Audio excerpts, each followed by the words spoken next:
which is always applicable, because without doing that, fact load is so much that it becomes difficult for us to handle. So we are trying to segregate out. Of course, the focal point remains on the flagship programs that goes with agriculture. I mentioned National Food Security Mission, Food Crop and Cash Crop under Krishi Unnati Yojana. We'll come back to that. When I talk about crop-centric agriculture, so automatically the important thing that comes up into account is crop-centric agriculture will be correlated with infrastructural inputs, and we have got some new updated information to be added on there. So infrastructural inputs to Indian agriculture with crop-centric purview, right? So we have got certain infrastructural inputs to be taken care of. So important factors to be applied. So this map is done. We are done with it. So ध्यान से देखना. Agriculture goes as mixed with two dimension. One is called cropping and two is called farming. When I use the expression cropping, I'm actually talking about crop rotation. So India has got 3 cropping season, Rabi, Kharif, Zaid. So Rabi, I'm producing, say I'm in Uttar Pradesh, Rabi, I'm producing wheat, Kharif, I'm producing rice, Zaid, I'm producing watermelon. So crop rotation, I'm mixed cropping zone. It can also be intercropping. Intercropping is identified to be in the same agricultural field, same season, more than one crop cultivated. Like soya bean and sunflower can be cultivated together. And third one is called catch crop. Catch crop is basically applied crop in between two principal crops. Like if I cultivate 2 crops of rice per year in the deltaic plains of Sundarbans, in between I leave land fallow for 60 days, adding another 60 days, I can have cultivation of a pulse. India is dominantly the example of mixed cropping with all the 3 dimensions. Mixed farming is where the definition of agriculture applies. It is crop with livestock, with aquaculture, and with silvipasture culture. India has all the variant. But why it is so that India is not considered to be mixed farming? Because Indian agriculture continues to have the prominence of crop.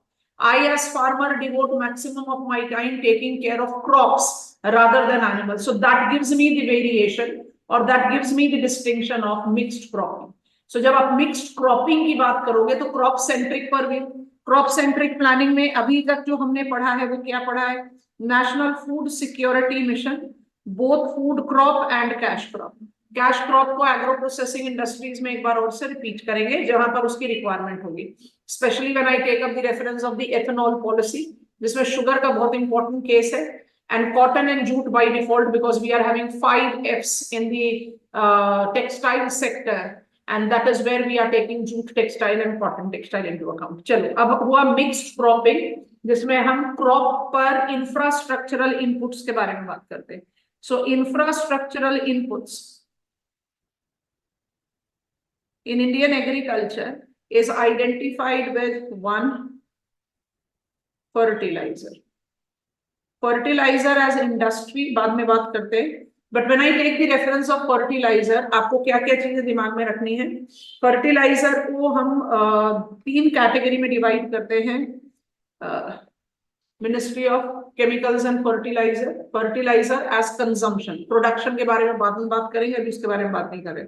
So एक होता है primary fertiliser, एक होता है secondary fertiliser और एक होता है माइक्रो न्यूट्रिएंट्स. माइक्रो न्यूट्रिएंट्स का स्पेसिफिकेशन ICAR ने देना शुरू किया है. इंपॉर्टेंट क्वेश्चन जस्टिफाई बन सकता है, इसमें ध्यान से नोटिस करेंगे. प्राइमरी फर्टिलाइजर को आप एसेंशियली हमारे कंट्री के हिसाब से डिवाइड करते हैं 2 कैटेगरी. एक है nitrogenous fertilizer which is urea, दूसरा है फॉस्फोरस फर्टिलाइजर डायमोनियम फॉस्फेट, और तीसरा है जिसको आप पोटाश फर्टिलाइजर या पोटाशिक फर्टिलाइजर बोलते हैं. So diammonium phosphate and potash. Potash is largely import dependent even in our country. Urea and diammonium phosphate are the important constituent. Secondary में आप कैल्शियम इंक्लूड कर सकते हैं, मैग्नीशियम इंक्लूड कर सकते हैं। And when I talk about micro nutrients, इसमें iron, zinc, copper include किया जाता है। Fertilizer sector in our country incorporate primary, secondary and micronutrient category. And when I talk about fertilizer sector, we have grown to become the second largest consumer. After China, we are the second largest consumer, and we are now the third largest producer of chemical fertilizer. And when I take up the reference of third largest producer of chemical fertilizer, it is after USA, China and India, and second largest consumer China, India. Statement based questions आराम से बन सकते हैं.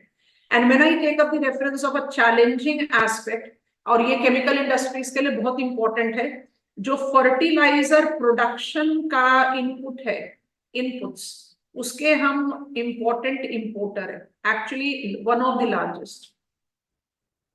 और यही हम joint venture abroad के बारे में बात करेंगे न्यू फर्टिलाइजर पॉलिसी का.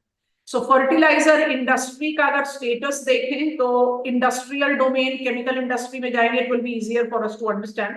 As infrastructural input, Indian chemical fertilizer sector incorporate primary, secondary and micro nutrient factors. And when I talk about the status, we are second major consumer, third largest producer, and one of the largest importers of inputs of fertilizer production. इसके बाद जो आपने बात करनी है और अपने दिमाग में रखना है वो ICAR का ऑब्जर्वेशन है. ICAR का कहना है micronutrient deficiency to more than 67% of Indian soil combined with organic carbon. अब इससे देखेंगे आप बहुत आराम से पॉलिसी फ्रेमवर्क को पिकअप कर पाओगे. Indian Council of Agriculture Research says 67% of Indian soil is suffering from micronutrient deficiency and organic carbon deficiency. आपने जैसे ही इसका डिमार्केशन लिया, it automatically gives us the reference of what?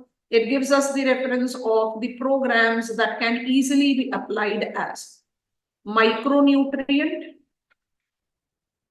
and organic carbon. So micronutrient चला गया soil health card के साथ.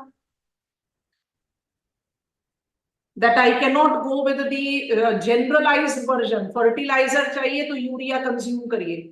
Soil health card will give you the assessment of what is the deficiency that your soil has. And organic carbon has given us परंपरागत कृषि विकास. And mind it, ये दोनों constituent हैं national mission on sustainable agriculture. NAPCC याद आ रहा है? Hand raise करो.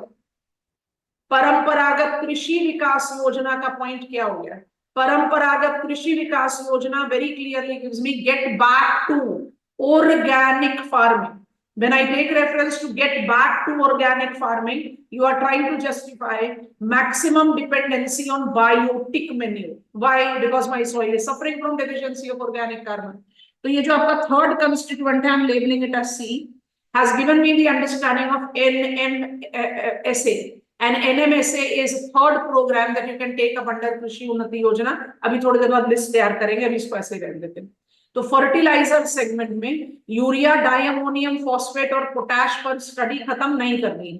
Categories 3 divide करो. माइक्रो न्यूट्रिएंट डेफिशिएंसी की वजह से we have taken up a new programme, national mission on sustainable agriculture with soil health card. Every farmer testing the soil, what is the deficiency, and thereby getting onto the category. उसके अलावा जो आपने B और A categorise किया है, इनके बारे में बात करें तो when I take up reference of the fertilizer sector and its policy initiative, आपको जस्टिफाई करना है CCEA का प्राइमरी फर्टिलाइजर डोमेन पर. अगर आप मुझे गो अहेड दे रहे हैं तो हम आगे बढ़ेंगे, क्योंकि फॉस्फोरस और यूरिया दोनों के सेक्टर में बहुत इंपॉर्टेंट न्यू अटैचमेंट्स हैं, उसके बारे में बात करनी है. तो I just scroll it up here. हम ए कैटेगरी को एनलार्ज कर रहे हैं. A category is primary fertilizer. Primary fertilizer में हम सबसे पहले इनकॉर्पोरेट करते हैं कॉमन कैरेक्टरिस्टिक्स, उसी के डोमेन पर फिर हम स्पेसिफिक फॉस्फोरस के बारे में बात करेंगे, because urea we know that we have grown majorly. अभी वन बाय वन बात करते हैं। सो प्राइमरी में अगर यूरिया सेक्टर को डिमार्केट करें तो you have done your environment geography and you are aware of conventional urea to neem coated urea to nano urea। और इसलिए हम जानबूझकर आपको अभी बता नहीं रहे हैं, प्रोड्यूसर्स के बारे में थोड़ी देर बाद बात करेंगे एग्रीकल्चर में, तो थोड़ा सा कंटेंट नोट डेविएट हो जाएगा। अच्छा, इसमें अब आपने नई चीज क्या ऐड करनी है, ध्यान करना, नीम कोटेड यूरिया के साथ we are now having sulphur coated urea also.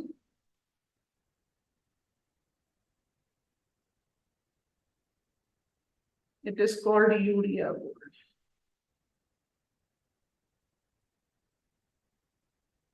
Sulfur coated urea is basically to reduce on the micronutrient deficiency। अब इनके बारे में क्या क्या सेगमेंट है अभी बता रहे हैं। Now when we take up the reference of fertilizer sector, we have got primary fertilizer में PM प्रणाम। अब इस पर क्वेश्चन बनेंगे क्योंकि ये आपका न्यू सेगमेंट को रिलेट कर रहा है। Pranam is programme for restoration, awareness, generation, nourishment of mother earth. So you have to take up the reference of Pranam and Pranam stands for what, ऐसे करके भी क्वेश्चन आ सकता है। So what is Pranam standing for? It is programme for restoration. एक बार तो नाम याद कर लोगे या रीड कर लोगे तो among the choices you can easily take up the factor of it. Restoration भी करना है, अवेयरनेस भी क्रिएट करना है अमंग फार्मर्स, अवेयरनेस जनरेशन है, या आप सिर्फ अवेयरनेस भी लिखो, nourishment, what exactly you are suffering from, amelioration of mother earth, otherwise PM Pranam. PM Pranam is recognized to have been mobilized with market development assistance। तो यहां पर देखेंगे इसको, PM Pranam का पहला कंस्टिट्यूएंट है market development assistance, MDA। Market development assistance is largely applied with organic fertilizer। And organic fertilizer का background work आपको बता दिया। ICAR से Indian soil is suffering from organic carbon deficiency, इसलिए परंपरागत कृषि विकास योजना। और इसी में आ गया आपका गोवर्धन, इसको बॉक्स में डालो। When I take reference of Govardhan, it was mobilized in 2018 and it actually goes up with your Swachh Bharat Abhiyan by default, because when I take up the reference of Swachhta, you need to take up the orientation of generating cleanliness in rural India. So it's Grameen. So let me write SW, Swachh Bharat Abhiyan. Grameen. So 2018 it was mobilized there. And now we are taking up MDA Govardhan, which is oriented towards mobilizing organic carbon for the soil which is suffering from organic carbon deficiency. And this also, एक बार तो नाम को पूरा ध्यान में रखने के, galvanizing organic bio-agro resources, Dhan asset, Govardhan. So PM Pranam has got component 1 that can be applied as MDA. MDA is standing for Market Development Assistance. Market Development Assistance में क्या कर रहे हैं हम? आप गोवर्धन को मोबिलाइज कर रहे हैं so that the farmers are having availability of organic carbon to overcome the micronutrient deficiency. इसके बाद हमने आपको बता दिया sulphur coated urea, sulphur deficiency को सेव गार्ड करने के लिए हम उसके बारे में जा रहे हैं। और यूरिया सब्सिडी स्कीम को हमने मोबिलाइज कर दिया है एक्सटेंशन। तो ये तो पुराना ही प्रोग्राम है, तो इसको यहाँ पर सल्फर कोटेड एंड तीसरा आपको बता दिया यूरिया सब्सिडी। अब सब्सिडी के बारे में हम थोड़ा सा बाद में बात करेंगे, फर्टिलाइजर सेक्टर के डोमेन में। ध्यान से, fertilizer sector in India, as per the mobilization of Cabinet Committee on Economic Affairs, have taken up the important PM Pranam. PM Pranam incorporate conventional urea sector में यूरिया सब्सिडी कंटिन्यू करेगा। जो conventional urea है, याद करो, urea assessment programme, hand raise करके बता देना। Conventional urea का utilization by plant is less than 20-30%। जो आपका 60-70% नॉन यूटिलाइज्ड यूरिया रहता है, are you recalling nitrogen assessment report, denitrification wherein you are talking about long lived greenhouse gas that is creating problem. So conventional urea को आपने नीम coated urea में convert किया। नीम coated urea में convert करने के दो बेनिफिट्स हो गए। नंबर वन, प्लांट उसको ज्यादा यूटिलाइज कर रहा है तो रेजिड्यू कम बचेगा। दूसरा, सीपेज कम हो गया because neem coated urea do not have any value in industrial utility. फिर हमने नैनो यूरिया किया। Nano urea is more cost effective, nano urea का स्प्रेडिंग कैपेसिटी ज्यादा है तो फार्मर्स के लिए पॉकेट फ्रेंडली है। And PM Pranam have added sulphur coated urea. Govardhan is an addition to the organic carbon factor. You are giving me go ahead. Potash हम import कर रहे हैं, हमने ये चीज आपको पहले ही बता दी। हमारा पोटैश के सेगमेंट में ज्यादा काम नहीं है। अब आपने यूरिया का सेगमेंट जज कर लिया पीएम प्रणाम में, आपने सेगमेंट जज कर लिया ऑर्गेनिक कार्बन का पीएम प्रणाम में। फॉस्फोरस फर्टिलाइजर के सेगमेंट में हमने कुछ इंपॉर्टेंट मोबिलाइजेशन लिया है और उस मोबिलाइजेशन के लिए आप जस्टिफाई कर रहे हैं रिसोर्स बेस के लिए। ठीक है, तो हम यहां पर phosphorus segment, let me number it as 4 star mark. It is not the formal constituent of PM Pranam, but it is correlated with the fertilizer sector. तो इसमें आपको करना क्या है, ध्यान से देखेंगे।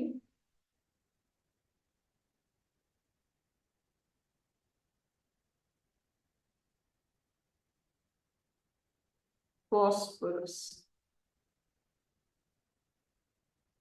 मिनरल रिसोर्सेस का इंफॉर्मेशन आ रहा है तो थोड़ा सा ध्यान से लिखेंगे।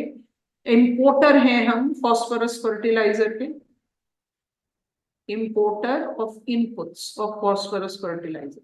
तो इसलिए जब हम Rajasthan and Madhya Pradesh are the principal supplier, phosphorate rocks are largely confined in these two states from where we are getting our input. And when I take reference of phosphorus sector ka planning, we involve urban sewage,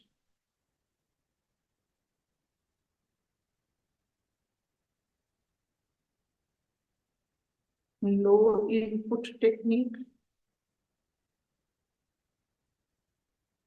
with precision agriculture. Urban sewage, कुछ याद आ रहा है pathogens, कुछ याद आ रहा है biological oxygen demand, win win combination का factor देखेंगे क्लास। फर्टिलाइजर सेक्टर में आज की डेट में याद रखने के लिए सारी चीज आपके सामने डाल दी है। Chemical fertilizer has been the principal domain of functioning in India since 1951। 1951 में हमने पहला फर्टिलाइजर प्लांट स्टैब्लिश किया था इंडिया में, उसका नाम है फर्टिलाइजर प्लांट ऑफ सिंदरी। इसलिए आपको बताया कि फर्टिलाइजर का इंडस्ट्रियल सेगमेंट आपको अलग से समझाएंगे, यहाँ पर ही ऑलरेडी बहुत बर्डन है। When today I talk about fertilizer sector as infrastructural input, PM Pranam comes into the forefront. PM Pranam incorporate urea sector planning that goes with sulfur coated urea. It will continue with urea subsidy, बाद में उसके बारे में बात करेंगे। When I take reference of sulfur coated urea, it is in addition to the neem coated and nano urea mobilized by IFCO. Indian Farmers Fertilizer Cooperative is one of the two functioning cooperatives in India when it comes on to chemical fertilizer. क्योंकि chemical fertilizer का production पर भी हमारे country में dominantly public sector में है, इसके अलावा जाता नहीं है।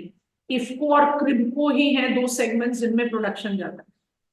पीएम प्रणाम में यूरिया सेक्टर के अलावा आपने एमडीए मार्केट डेवलपमेंट असिस्टेंस के बारे में बात की with Govardhan. Govardhan is correlated with that organic carbon deficiency which has been included into micronutrient by ICAR। आप प्रोड्यूस भी करें और आप उसको सेल भी करें, क्योंकि जब आप मार्केट ओरिएंटेड परव्यू देंगे, डेवलपमेंट देंगे to facilitate organic carbon, so by default परंपरागत कृषि विकास योजना, सस्टेनेबल एग्रीकल्चरल मिशन को आप जस्टिफाई कर सकते हैं। तीसरी चीज आप इसमें ऐड कर दो phosphorus fertilizer. India is producing and is self reliant when it comes on to diammonium phosphate, but diammonium phosphate की प्रोडक्शन के लिए हम मेजरली इंपोर्ट्स पर डिपेंडेंट हैं। राजस्थान और मध्य प्रदेश से हमारा कुछ प्रोडक्शन है। We are now mobilizing the technique by which from the urban sewage we are developing it and low input technology का इस्तेमाल करेंगे, क्योंकि जब आप फॉस्फोरस का एक्सेसिव यूटिलाइजेशन करोगे तो it is also going to give us the reference of, please recall, hypoxia algal bloom. याद आया? अगर आपको यूट्रोफिकेशन हो जाता है with fertilizing agent as urea, तो फिर आपका हाइपोक्सिया एल्गल ब्लूम तो हो सकता है, फॉस्फोरस भी तो अल्टीमेटली फर्टिलाइजिंग एजेंट है। तो यूटिलाइजेशन का जजमेंट लेना है। You have to give me go ahead 4 programmes. Third, urea subsidy extended, बस इतना बताया, आगे नहीं बताया। गो अहेड दोगे तो आगे बढ़ेंगे।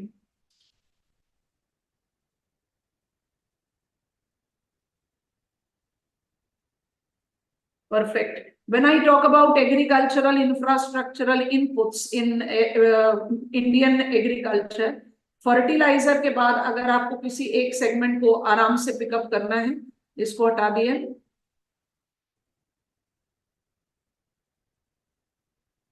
Minor reference of it we all are aware of, so we just take that into account. Fertilizer done. Now I want to talk about irrigation, क्योंकि मेजर कैटेगरीज में यही आता है। When I talk about major category as irrigation, आपने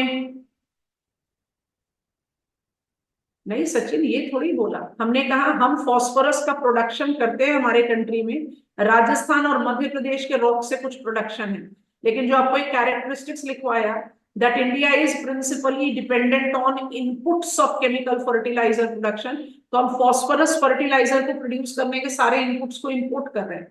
We want to generate out lesser dependency on imported items, इसलिए precision agriculture और abatement of hypoxia algal bloom, so phosphorus fertilizer का इस्तेमाल को रेगुलेट करना, ये वाली बात करें। अच्छा, इरिगेशन के बारे में अगर बात करें तो रिकॉल करोगे भारत निर्माण में भी एक पॉइंटर आया था इरिगेशन। अब इरिगेशन के जो डेवलपमेंट परव्यू की जजमेंट अगर हम लेते हैं तो हमारे पास प्रॉब्लम बहुत ज्यादा है। कैसा प्रॉब्लम है, ध्यान करना। इंडिया का जो इरिगेशन सेक्टर है उसको अगर ओवरऑल लेकर देखा जाए तो 35% of cropped area is irrigated.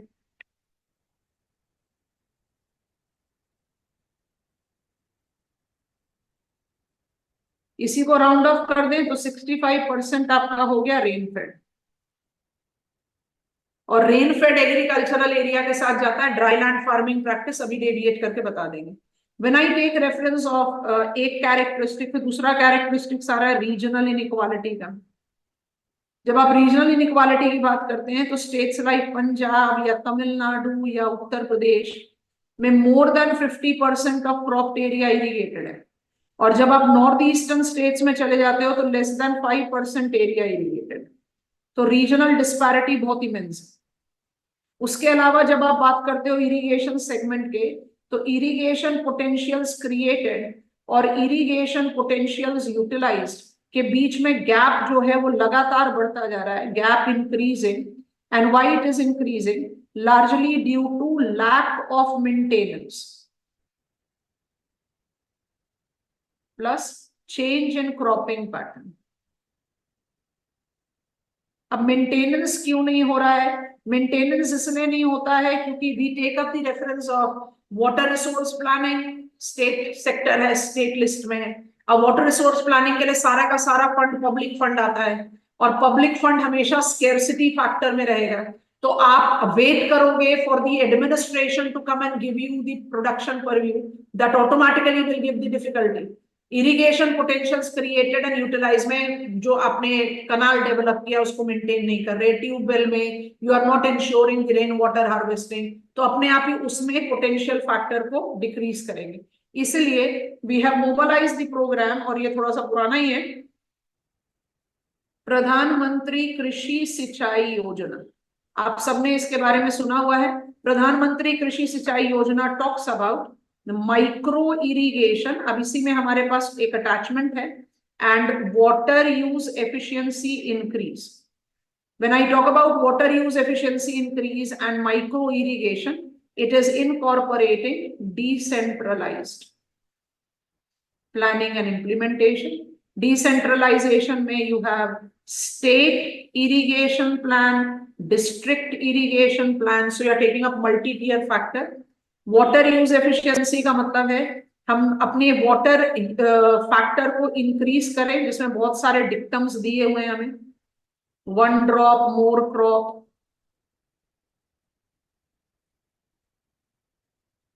है ना, accelerated irrigation benefit program,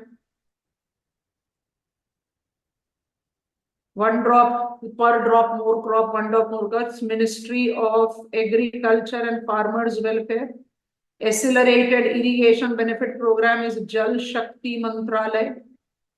And when I take up the reference of Har Khet Ko Pani, it is also Jal Shakti Mantralay. And when we talk about watershed management, it goes into the domain of Department of Land Resource and Rural Development. Multiple department, direct question बन सकता है इसमें। और micro irrigation, या अब इसको हम बोलते हैं माइनर इरिगेशन, इस पर मेरे पास न्यू इंफॉर्मेशन इंक्लूडेड है। अब ये न्यू इंफॉर्मेशन लिख देते हैं, एडवाइस करेंगे, हमारे साथ लिख लेंगे। 1 drop more crop per drop more crop is water use efficiency factor. Accelerated irrigation benefit program, ये क्वेश्चन स्टेटमेंट बेस में भी आ सकता है, कंसिडर द गिवन पेयर में भी आ सकता है, दोनों तरीके से इंपॉर्टेंट है।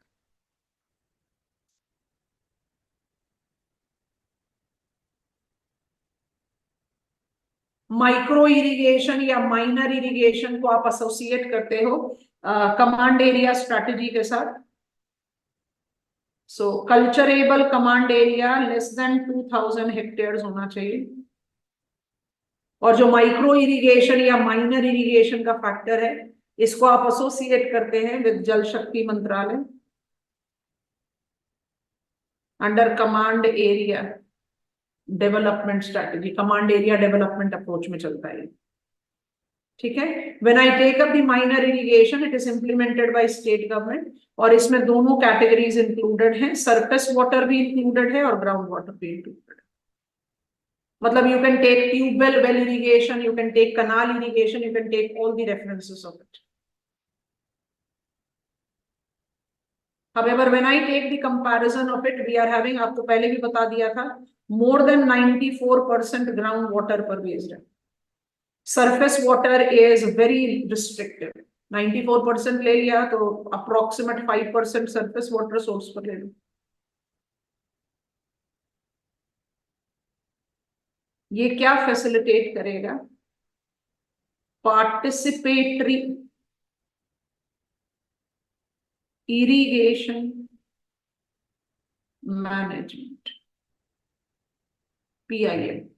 आपने सब कुछ लिख लिया है तो आप हमें गो अहेड देंगे, we will be taking the reference of the study there bye.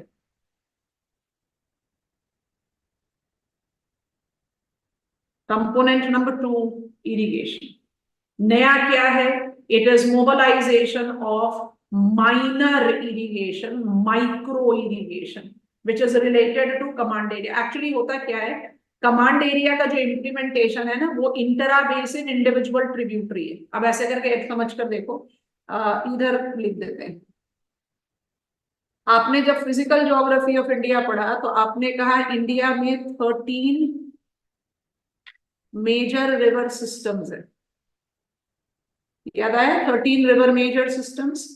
13 major river systems जो हैं, 3 एक्स्ट्रा पेनिनसुला में, 10 पेनिनसुला में, याद आया तो हैंड रेस करके बताओ क्लास। हर रिवर सिस्टम क्या करेगा, हर रिवर सिस्टम एक एरिया ऑक्यूपाई करता है, उसको आप बोलते हो ड्रेनेज बेसिन। तो मान लो कि हमने गंगा बेसिन को ले लिया अपने एग्जाम्पल में। गंगा बेसिन क्या हो गया, गंगा बेसिन वो हो गया जो गंगा रिवर सिस्टम ऑक्यूपाई कर रही है। गंगा रिवर सिस्टम मतलब गंगा और उसकी सारी ट्रिब्यूटरी, यमुना, चंबल, बनास, सब एक बेसिन में देर कैन बी। अब बेसिन को हम साइज के पॉइंट पर डिवाइड करते हैं, तो हमारे कंट्री के जो मेजर ड्रेनेज बेसिन है उनका जो साइज है वो 20,000 स्क्वायर किलोमीटर प्लस है, माने मोर देन 20,000 स्क्वायर किलोमीटर। तो एक मेजर ड्रेनेज बेसिन में आप तीन तरीके के कमांड एरियाज देख सकते हो। एक को बोलोगे major command area, CCA of 10,000 hectares. एक को बोलोगे मीडियम कमांड एरिया जिसका CCA 2,000 से 10,000 हेक्टेयर्स के बीच में होता है।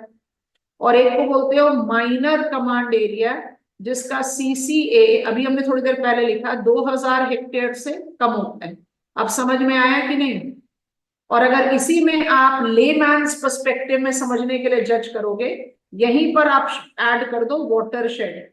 तो वाटरशेड में क्या हो गया, वाटरशेड में CCA इससे भी छोटा हो गया। तो आपने इसको ऐसे ऑर्गेनाइज कर लिया। तो ये आपका ग्रास रूट लेवल पर आ गया ना, पार्टिसिपेटरी इरिगेशन मैनेजमेंट हो गया। हर ड्रेनेज बेसिन में बहुत सारे watersheds combine to make minor CCA, minor CCA combines to make medium CCA combines to make major CCA। बात समझ में आई? वाटर रिसोर्स प्लानिंग पर भी वाटरशेड मैनेजमेंट को आप डाल देते हो with the reference of ministry of rural development, land resource and rural development, but बाकी सारे प्लानिंग को तो आप डाल रहे हो विद जल शक्ति मंत्रालय। सो जब आप रेन फेड एग्रीकल्चर और इरिगेटेड एग्रीकल्चर को कंबाइन करते हो, तो मेरा इरिगेटेड एग्रीकल्चर तो ऑलरेडी बहुत कम है, 35%। पिछले साल प्रीलिम्स में क्वेश्चन पूछा है चाइना और इंडिया को कंपेयर करके। तो 35% of my crop area is irrigated, 65% तो ऑलरेडी रेन फेड है। अब रेन फेड एग्रीकल्चर मुझे ऑलरेडी ट्रबल क्रिएट करके दे रहा है, पर वो ट्रबलिंग का फैक्टर को अगर हम थोड़ी देर बाद में समझें और जज अप करें कि भाई जो मेरा रेन फेड एग्रीकल्चर उसको हटा दिया, जो इरिगेटेड एरिया है, क्या वहां पर हमारा वाटर यूज एफिशिएंसी परफेक्ट है? नहीं। तो प्रधानमंत्री कृषि सिंचाई योजना is actually aiming at correcting regional inequality, irrigation potential created and utilize की डिस्पैरिटी को खत्म करना है, और माइक्रो इरिगेशन को बढ़ावा देते हुए डिसेंट्रलाइज प्लानिंग करना है। माइक्रो इरिगेशन में जल शक्ति मंत्रालय का डोमिनेंट फैक्टर है with participatory irrigation management. Rural development को याद करो, आप जब खुद कनाल को इस्तेमाल कर रहे हो तो आप खुद उसको मैनेज करो। मैनेज करने से फायदा क्या होगा? मैनेज करने से फायदा ये होगा कि आप अपने वाटर रिसोर्स को एफिशिएंटली यूटिलाइज कर पाओ। ठीक है, सो इरिगेशन सेक्टर में minor irrigation that goes with minor command area को एसोसिएट करना है, प्रधानमंत्री कृषि सिंचाई योजना के 3-fold डायमेंशन को जस्टिफाई करना है। Before I take you to seed, I want to take you to rain fed agriculture. अब रेन फेड एग्रीकल्चर को थोड़ा सा ध्यान से समझना before I create out the categories of it. जब आप रेन फेड एग्रीकल्चर की बात करते हो ना,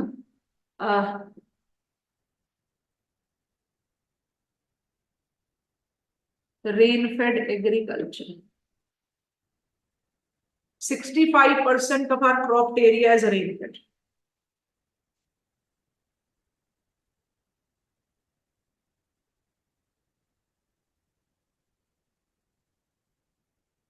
Rain fed agriculture correlates to dryland farming.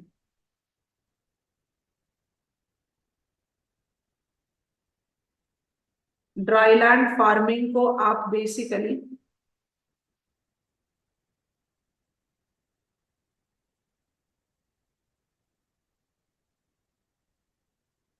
Dry farming,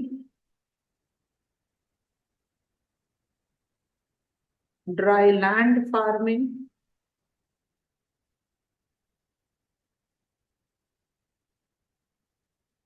and rain fed farming.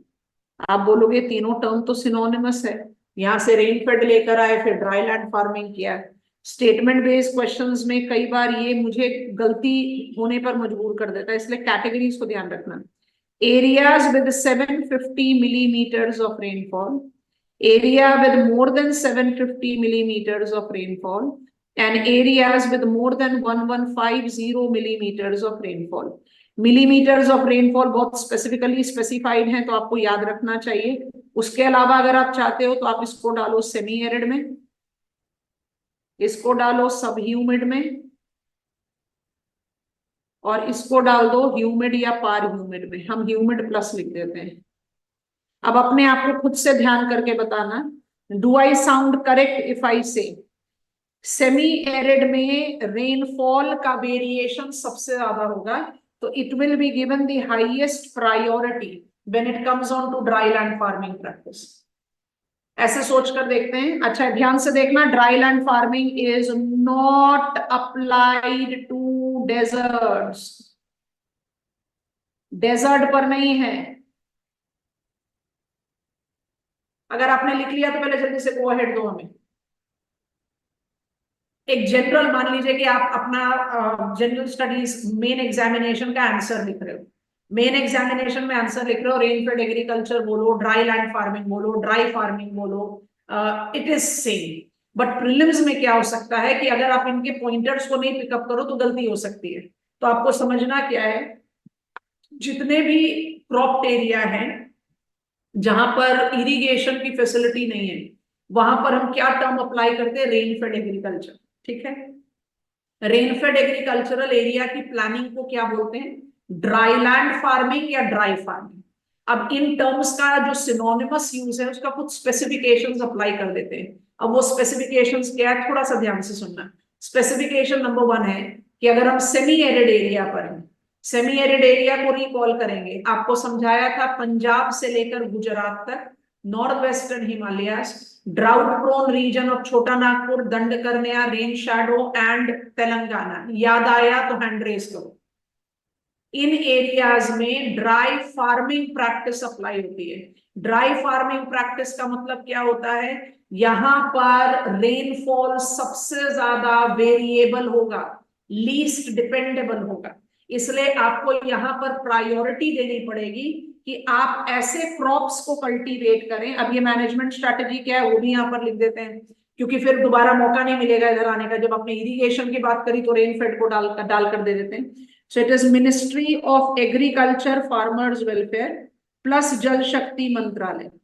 ये दोनों मिलकर हमें क्या बता रहे हैं एग्रीकल्चरल स्ट्रेटजी के लिए, अबेटमेंट ऑफ एग्रीकल्चरल ड्राउट। अब अबेटमेंट ऑफ एग्रीकल्चरल ड्राउट किस किस तरीके से होता है, अबेटमेंट ऑफ एग्रीकल्चरल ड्राउट होता है क्रॉप, लैंड और वाटर मैनेजमेंट से। फिर से बात वाटर मैनेजमेंट पर आ गई। क्रॉप मैनेजमेंट कैसे करोगे, कल्टीवेट करो वो क्रॉप जो कि लेस वाटर इंटेंसिव है या ड्राउट रेजिस्टेंट वैरायटी सीड लो। लैंड मैनेजमेंट में you take up mobilization of no levelling, जहां से वाटर परकोलेट करे, soil moisture retention, zero tillage etcetera. और वाटर रिसोर्स मैनेजमेंट में you are taking up the mobilisation of community participation and etcetera. So dry farming को semi arid area में डालें, dry land farming को सब humid area में डालें, और रेन फेड फार्मिंग को ह्यूमिड एरिया में डालें। कहने का मतलब ये है, I am stopping the screen share for a while, ध्यान से सुनकर हमें समझ बता देना अगर आप लोगों को समझ में आ रहा है तो।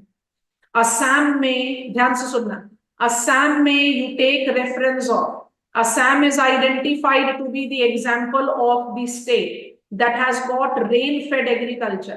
Rajasthan doesn't have rain-fed agriculture. क्या कहना चाहते हैं, Rajasthan doesn't have rain-fed agriculture के दो मतलब, एक राजस्थान includes मरुस्थली, रेन-फेड एग्रीकल्चर आप डेजर्ट में नहीं डाल रहे। जो दूसरी चीज है, राजस्थान का rest of the area is irrigated, Indira Gandhi canal command, तो जहां पर इरिगेटेड है वहां तो रेनफेड एग्रीकल्चर आएगा नहीं। हैंड रेस कर दो, समझ में आ रहा है कि नहीं। जो इरिगेटेड एरिया है वहां पर रेनफेड एग्रीकल्चर नहीं है।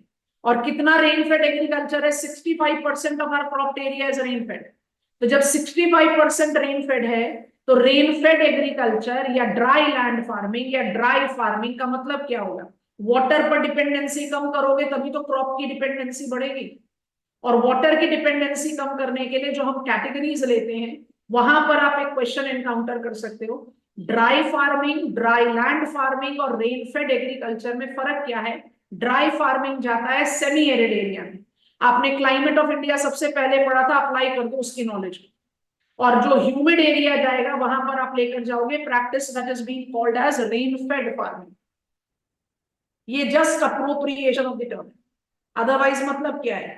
लैंड मैनेज करो जिससे आप सॉइल मॉइस्चर को रिटेन कर सकें, जीरो टिलेज हो, रेजिड्यू रिटेंशन हो। क्रॉप मैनेज करो।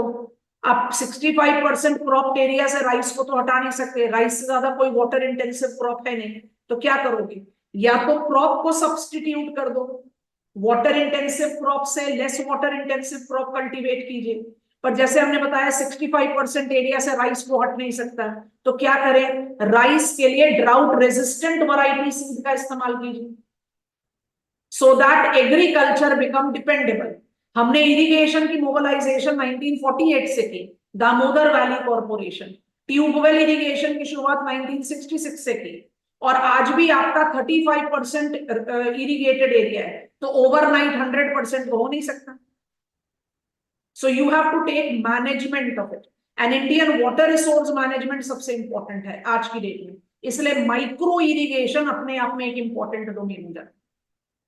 समझ में आया? Repeating, agriculture as crop centric is equal to fertilizer, fertilizer is equal to PM Pranam. PM Pranam incorporate Govardhan, it incorporate market development assistance to Govardhan, it incorporates sulfur coated urea, it continues with urea subsidy, and it definitely incorporate the phosphorus sector planning, जहां हम अपनी input import को थोड़ा सा कम करने की कोशिश कर रहे हैं by mobilizing precision agriculture so that the utilization of phosphorus fertilizer is made more efficient. जब आप बात करते हो इरिगेशन सेगमेंट की, तो इरिगेशन सेगमेंट का हमारा प्रॉब्लम है कि we are not having irrigated area more than 35% of the crop area, and when I take that into account, it very clearly gives me the justification or the problematic aspect that is associated clearly with we are not having possibility to take into consideration irrigation enhancement in quick succession, overnight नहीं होगा। तो क्या करेंगे? Participatory irrigation management में micro irrigation का mobilisation लेंगे, और जब माइक्रो इरिगेशन का मोबिलाइजेशन लोगे तो प्रधानमंत्री कृषि सिंचाई योजना का फैक्टर अपने आप आपके डोमेन में आएगा।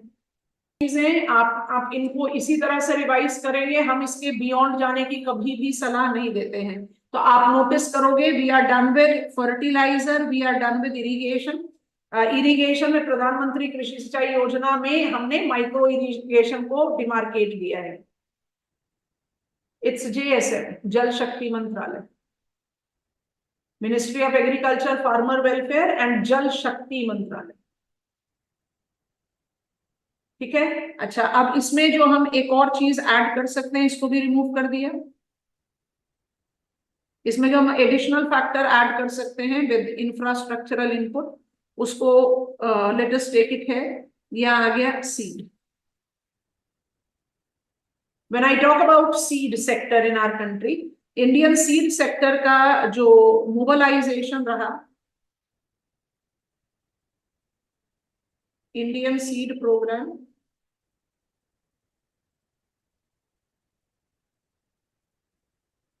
that paved way to new seed policy.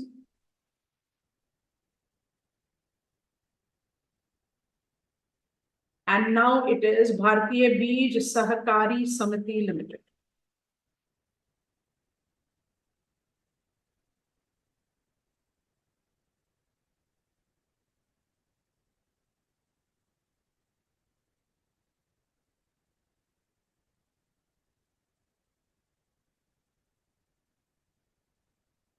BBSSL। अच्छा, ये हमारा न्यू फैक्टर आ गया। सो इंडियन सीड प्रोग्राम की शुरुआत तो आप 1950 से ट्रेस कर लो। जब first plan period, second plan period में हमने एग्रीकल्चर को प्रायोरिटी दी थी, और उस प्रायोरिटी के डोमेन में हमने नेशनल सीड प्रोग्राम के अंतर्गत आईसीएआर को मोबिलाइज किया। आईसीएआर के फंक्शनिंग डोमेन में national seed corporation and state farm corporation of India, the public sector enterprises, देवर आईसीएआर डेवलपमेंट का काम करेगा।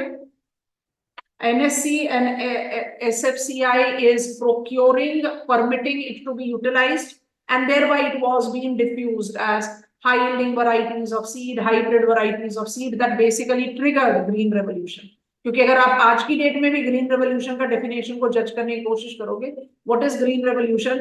Large scale diffusion of high yielding varieties of seeds in Indian agricultural field led to the development of green revolution, जिसने क्या broad transition किया। क्योंकि जब आप high yielding varieties of seed की बात करते हो, HYV, they are scale neutral and they have shorter maturity period.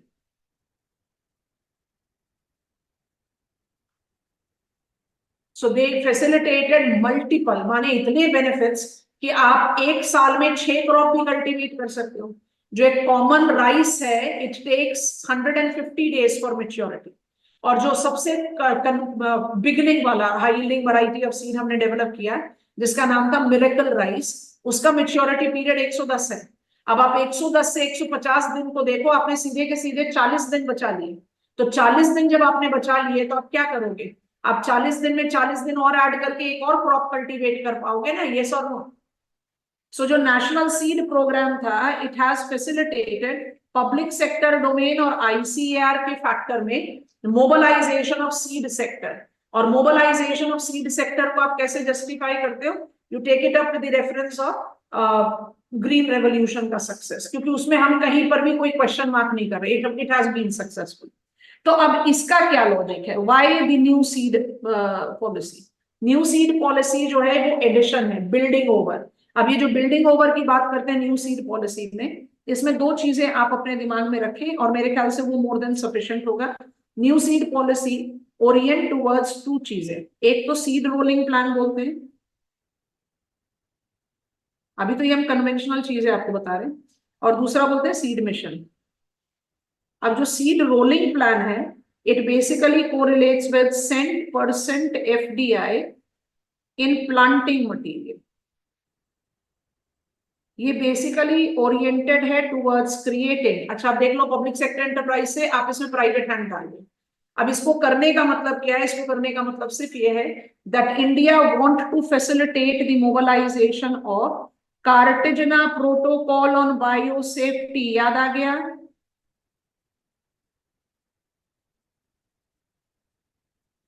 Compliance याद आया तो हैंड रेस करो। % FDI देने से आप affordable availability of multiple variety seeds तो कराएंगे, और कार्टेजना प्रोटोकॉल ऑन बायो सेफ्टी की कंप्लायंस को भी ऐड करेंगे, क्योंकि hybrid seeds, high yielding varieties of seeds, genetically modified seeds by default are more resilient than the natural seed, and I need to take care of the natural crops also. और जो seed mission है, seed mission was oriented towards transport subsidy for affordable, timely availability of seed in remote areas. आप खुद सोचकर देखें कि sowing season round the corner है और हम अरुणाचल प्रदेश में है, लोकल मार्केट में high yielding varieties of seed है ही नहीं, है तो इतना कम सप्लाई में कि प्राइस सोरिंग है, तो बाय डिफॉल्ट हम करेंगे क्या? We will be getting on to the conventional seed utilisation. So seed rolling plan and seed mission was oriented towards minimizing PSCs, encouraging private participation, more diversity, more environmental compliance, and transport subsidy में affordable availability को देना। Seed sector का mobilisation India को food sufficient बनाता है, इसमें कहीं पर भी दो राय नहीं रखते। अब क्या कर रहे हैं? 2023 में हमने जो शुरू किया है भारतीय बीज सहकारी समिति लिमिटेड, ये क्या कर रहा है? ये is building over what we have generated already. अब ये बिल्डिंग ओवर फैक्टर को जल्दी जल्दी से अब लिख रहे हैं, आप इसको कॉपी डाउन करते जाएंगे। भारतीय बीज सहकारी समिति is basically building over the certified, let me write it here. So BS 2023 में स्टैब्लिश हुआ है, एम्स एट प्रोवाइडिंग सर्टिफाइड। अब ये एक इंपॉर्टेंट टर्म आ गया, इसको बगल में डाल, certified seed to farmers.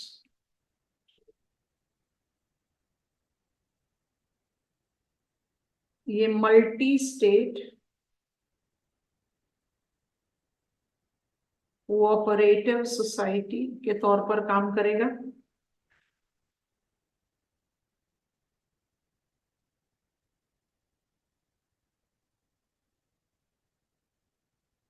Star mark करके लिख रहे हैं, traditional seed conservation.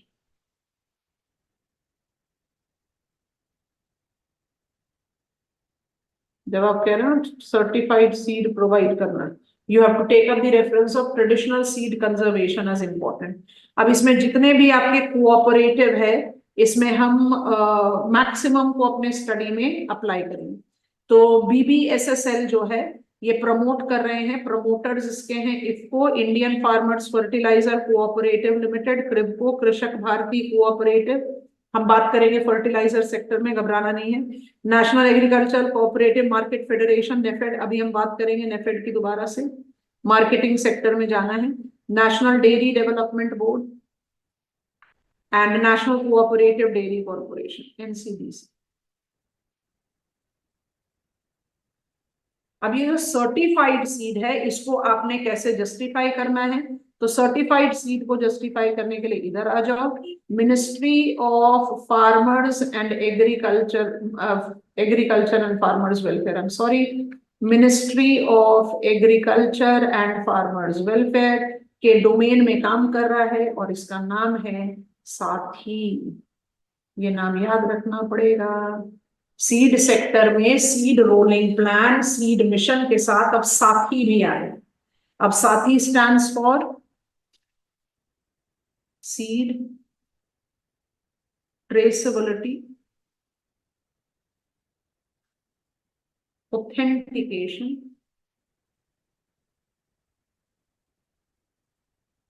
And holistic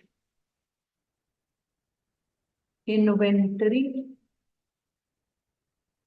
portal. Seed traceable authentic holistic inventory portal.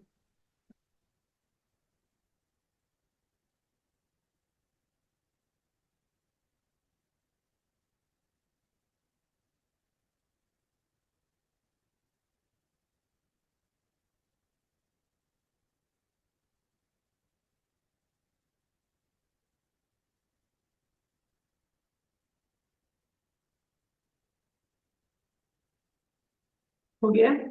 अब इससे हमें बेनिफिट क्या मिलेगा, साथी से हमें बेनिफिट क्या क्या मिल सकते हैं और हम क्या क्या बेनिफिट टारगेट कर रहे हैं?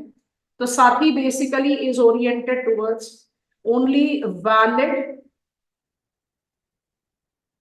लाइसेंस होल्डर्स, लाइसेंस डीलर भी देते हैं,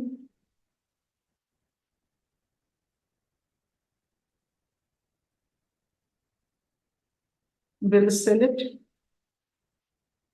Subsidy will be provided as a DBT to the farmers.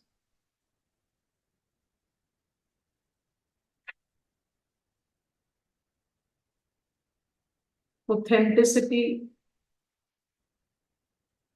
by QR code। मतलब आप एक पूरा डिजिटल प्लेटफॉर्म कर रहे हैं ताकि आप सर्टिफाइड सीड के प्रोडक्शन प्रोसेस को एनहांस कर सकें, अफोर्डेबल अवेलेबिलिटी को जस्टिफाई कर सकें। Definitely it is going to give us the factors of minimizing what is called as fluctuations in price and etc factor, because we need to understand कि certified seed का availability भी बहुत कम है और इसका जो shelf life है वो भी बहुत कम होता है। तो जो प्रोड्यूसर्स हैं सर्टिफाइड सीड्स का, I can not use it for more than a cropping season. So आपने कोई सीड प्रोड्यूस किया तो उसका मार्केटिंग आपके लिए जरूरी है। अगर आप मार्केटिंग नहीं करोगे तो आपके लिए लॉस है। मार्केटिंग करने के लिए आपके पास एक डिजिटल प्लेटफॉर्म आ गया। आप ऑथेंटिक प्रोड्यूस दे रहे हो जो क्यूआर कोड से ऑथेंटिफाई हो जाएगा। As a dealer you are having need to be certified with union government. Farmer भी सर्टिफाइड सेलर से खरीदेगा तो बाय डिफॉल्ट उसका जो है इफेक्टिव मॉनिटरिंग हो सकेगा, that you are taking up the reference of seed and you are ensuring accessibility। और जितना ये फेयर प्ले होता जाएगा अफोर्डेबिलिटी भी बनती जाएगी। तो सीड सेक्टर के बारे में BBSSL, भारतीय बीज सहकारी समिति limited, is oriented towards certified seed। Traditional seed conservation इसका प्राइमरी टारगेट है। सर्टिफाइड सीड देने का मतलब है that you are taking the seeds as authentic and definitely correlated on with availability, accessibility to all the farmers. Farmers will be getting all the subsidy that is being granted on these seeds as DBT and not beyond that.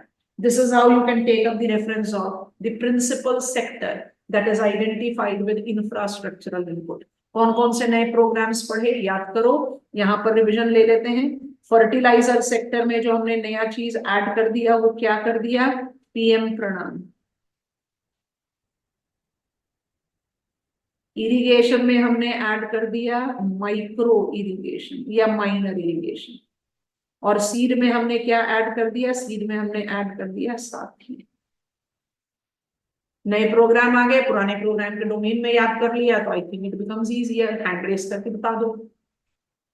जो चीज newspaper में आती है उसका ज्यादा possibility होता है ना क्वेश्चन पेपर में आना, तो PM प्रणाम या साथी पर क्वेश्चन ज्यादा आ सकता है। जब PM प्रणाम पढ़ रहे हो तो PM प्रणाम के साथ साथ मार्केट डेवलपमेंट असिस्टेंस भी देख लेंगे, because that is how you create out your information. And of course sulphur coated urea जो कि एक नई चीज है after nano urea, so we have taken that background पर। कृषि उन्नति योजना, पहला national food security mission, food crop, 4 components हैं इसके, समझा दिया है। दूसरा national food security mission cash crop, इसके 3 कंपोनेंट हैं, कल नाम लिखवा दिया, दोबारा लिखवाने की जरूरत नहीं है। अच्छा अब ध्यान से देखते जाओ। तीसरा it is national mission on oil seed and oil palm.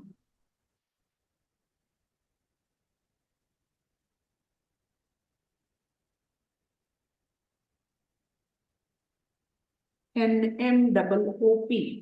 अब इसकी इंफॉर्मेशन कैसे क्रिएट करें, ऑयल सीड्स। इंडिया के ऑयल सीड्स सेक्टर को आप एडिबल और नॉन एडिबल कैटेगरी में डिवाइड करें और ऑयल पाम को अलग से काउंट करें, क्योंकि ये ट्री बेस्ड है। ट्री बेस्ड में लैंड सीलिंग एक्ट अप्लाई नहीं होता, तो ट्री बेस्ड है तो इसका मतलब क्या हुआ, प्लांटेशन एग्रीकल्चर में चला गया। वो डाल्टा में जो ऑयल पाम का बड़ा रहता है ना वो, तो ऑयल पाम को अलग करो और ऑयल सीड को अलग करो। अब जब ऑयल सीड को आप लेते हो तो एडिबल कैटेगरी में आपके पास 7 वैरायटी ऑफ सीड्स हैं और नॉन एडिबल कैटेगरी में आपके पास 2 सीड्स हैं। कौन कौन से एडिबल हैं ध्यान से देखते जाओ। ग्राउंडनट है, मस्टर्ड और रेप सीड है, दोनों लिख दे रहे हैं, रेप सीड और मस्टर्ड, ये तो आते हैं आपके कन्वेंशनल कैटेगरी में। उसके बाद आप लेते हो सोयाबीन, उसके बाद आप लेते हो सनफ्लावर, उसके बाद आप लेते हो सैफफ्लावर, उसके बाद आप लेते हो सीसमम। 1 2 3 4 5 6, एक रह गया नाइजर। और यहां पर आपकी लिस्ट में आया, एक आया कैस्टर और दूसरा आ गया लिनसीड। और ये सब, इन दोनों को हटा दो बस, ये कन्वेंशनल है। बाकी ये सब येलो रेवोल्यूशन, जब आप rainbow revolution of Indian agriculture बोलते हो ना, तो rainbow revolution is not VIBGYOR कि आप रेनबो के कलर को अप्लाई कर दो, इट इज अबाउट डाइवर्सिफिकेशन। और येलो रेवोल्यूशन हमने 1980s में मोबिलाइज किया था technological mission on oil seeds पर। National mission on oil seed and oil palm is successful. India is one of the principal producers of oil seeds. And when I talk about the production process of oil seed, अब count करो भाई, 7 + 2 + 1, इतनी variety क्यों? Because India is very rich agroclimatic condition. क्या seed sector में भी fertiliser, sorry oil seed sector में भी फर्टिलाइजर, इरिगेशन और सीड का डोमेन आएगा? ऑफ कोर्स आएगा. And mind it, when I talk about oil seeds, we are taking up the reference of this big diversity, which is applied to the most elastic product. अगर आप daily wage earner है, and by end of the day you have not earned that much that you are normally earning, you will not that easily cut down on your chapati or rice. You will cut down on your edible oil. Yes or no? Hand raise करेंगे. So National Mission on Oil Seed and Oil Palm क्या create कर रहा है? ये आपको crop diversity दे रहा है. तो कृषि उन्नति योजना का ये तीसरा कंपोनेंट है. तीसरे कंपोनेंट के बाद चौथा कंपोनेंट हम ऑलरेडी पढ़ चुके हैं, तो उसको हम जल्दी से यहाँ पर अप्लाई कर देते हैं. फैक्टर नंबर 4 या चौथा कंपोनेंट को आप लेते हो, national mission on sustainable agriculture. इसमें आपको 2 बातें बताई दी हैं. सॉइल हेल्थ कार्ड आ गया और परंपरागत कृषि विकास योजना आ गया. आपको मालूम है कि परंपरागत कृषि विकास योजना, गोबर धन, सारा फैक्टर्स हमने इसमें एसोसिएट कर लिया, तो इसके आगे बढ़ने की जरूरत नहीं है. इसके बाद हम आगे बढ़े तो नंबर 5 पर आप ऐड कर सकते हो national mission for integrated horticulture development. अब हॉर्टिकल्चर भी क्रॉप में ही आएगा. बस ये याद रखना कि इंडिया में हॉर्टिकल्चर में you include spices also. India का हॉर्टिकल्चर माने स्पाइसेस इंक्लूड हो जाए. And when I take up the reference of horticulture as spices, you are taking up reference of Kerala, leading producer of spices. अपने दिमाग में बस ये याद रखना कि when I take up the reference of leading producer of spices, we incorporate the constituent of 2 चीजें. एक चिलीज, दूसरा जिंजर. दोबारा से बता रहे हैं, एक लो चिलीज और दूसरा लो जिंजर. इन दोनों को आप किसके साथ एसोसिएट करेंगे? इन दोनों को आप एसोसिएट करोगे राजस्थान, ऐसे करके लिख देते हैं यहाँ पर. स्पाइसेस का आपका मैक्सिमम डोमेन तो किधर चला जाएगा? Kerala. Kerala almost with every spice. But जैसे स्पाइसेस में जिंजर की बात करोगे, नॉर्थ ईस्ट में पहुंच जाना. नॉर्थ ईस्ट में जिंजर कहाँ जाएगा? सिक्किम में जाता है, त्रिपुरा में जाता है. और जब आप चिलीज की बात करते हैं, you take it up with Rajasthan and Andhra Pradesh. समझ में आया? स्पाइसेस को आप इसमें इंक्लूड करते हैं.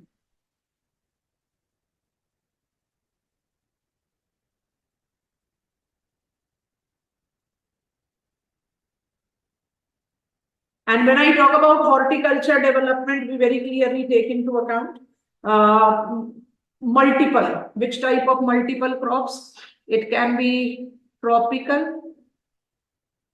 it can be temperate, and it can be arid.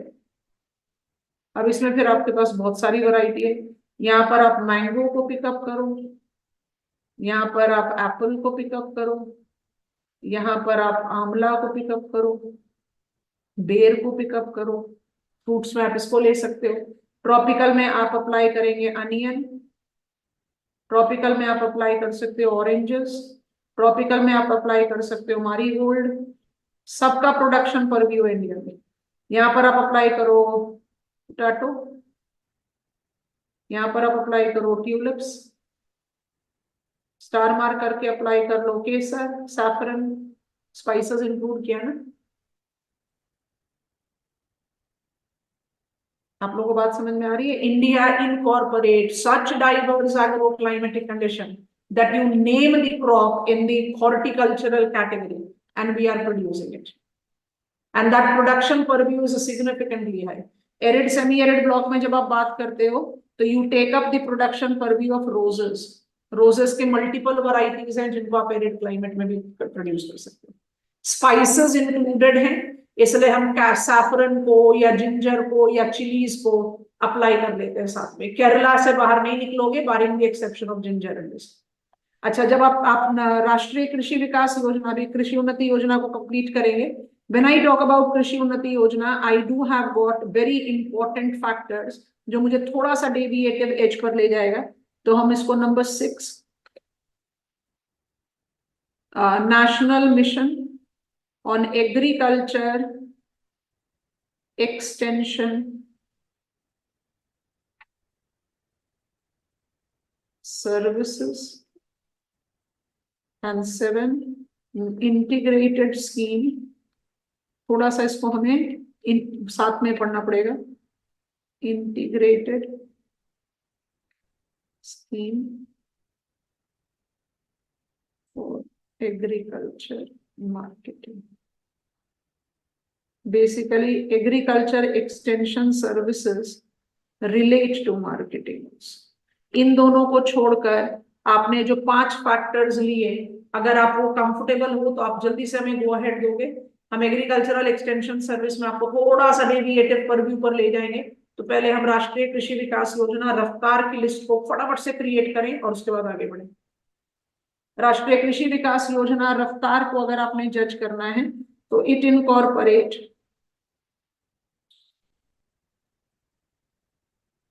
Bringing green revolution to eastern states. सुना है? Bringing green revolution to eastern states.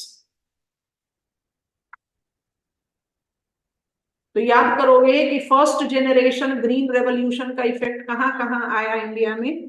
First generation green revolution का इफेक्ट इंडिया में अगर आपने जज करना है तो आप उसको कैसे, जब आप first generation green revolution that is 1960s का जो ग्रीन रेवोल्यूशन था उसकी बात करोगे तो इसका इफेक्ट मुझे मिला Punjab, Haryana, western Uttar Pradesh, neighbouring Rajasthan, deltaic plains of Mahanadi, Godavari, Krishna, Kaveri. Mahanadi, Godavari, Krishna, Kaveri, Punjab, Haryana, Ganganagar, Ganganagar is in Rajasthan, and Rohilkhand आपने फिजिकल ज्योग्राफी में पढ़ा हुआ है, उत्तर प्रदेश। सिर्फ ये एरियाज थे जहां ग्रीन रेवोल्यूशन मोबिलाइज हुआ। तो रोहिलखंड माने वेस्टर्न उत्तर प्रदेश हो गया। तो जब आप आज प्रोग्राम रन कर रहे हो bringing green revolution to eastern states, तो ये कौन से ईस्टर्न स्टेट्स हो गए? तो थोड़ा सा ध्यान से देखो, ये होगा ईस्टर्न उत्तर प्रदेश, बिहार, वेस्ट बंगाल,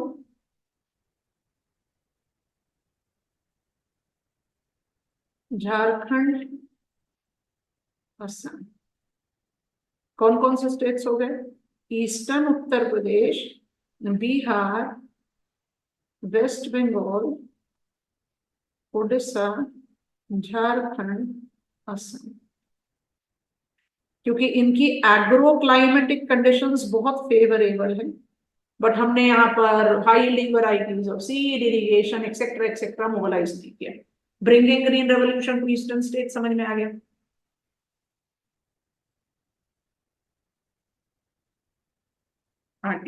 जो दूसरा प्रोग्राम राष्ट्रीय कृषि विकास योजना के अंदर है उसको कहते हैं क्रॉप डाइवर्सिफिकेशन। अब क्रॉप डाइवर्सिफिकेशन कहां डाल रहे हो? Crop diversification in original green revolution areas.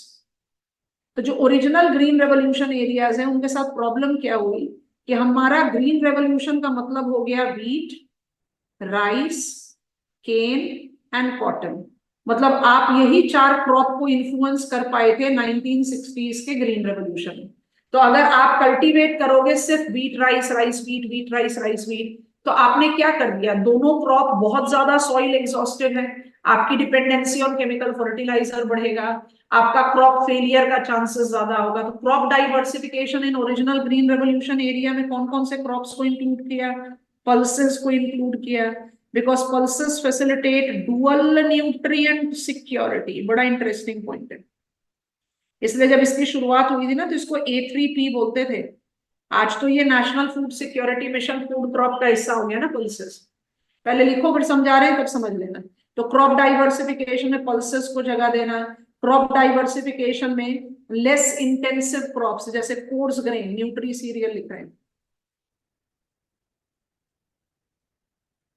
And star mark करके live stock main streaming.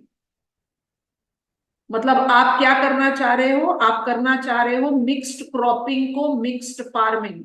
Hand raise कर दो, समझ में आएगा। क्योंकि अगर लाइव स्टॉक आपके पास होगा तो आप ऑटोमेटिकली ऑर्गेनिक फार्मिंग को पुश कर पाओगे, ऑर्गेनिक कार्बन डेफिशिएंसी।